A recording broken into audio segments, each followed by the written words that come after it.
सिया राम,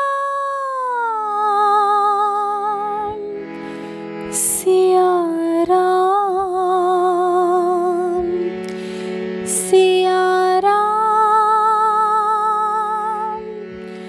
सिया राम, सिया राम, सिया राम।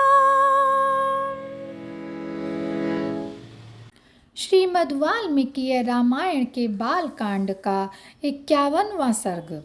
शतानंद के पूछने पर अहल्या द्वारा उद्धार का वर्णन।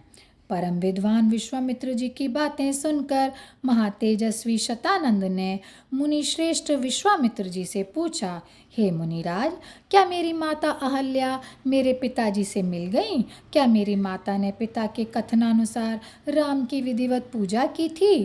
क्या आपने इंद्र के दुराचार की कथा श्री राम को सुनाई थी? शतानंद की बातें सुनकर विश्वामित्र बोले, हे मुनिश्रेष्ठ, मैंने जो कुछ किया वह मर्यादा सहित हुआ। महर्षि गौतम से उनकी पत्नी उसी प्रकार जा मिली हैं जैसे ऋषि जमदग्नि से रेणुका जा मिली थी।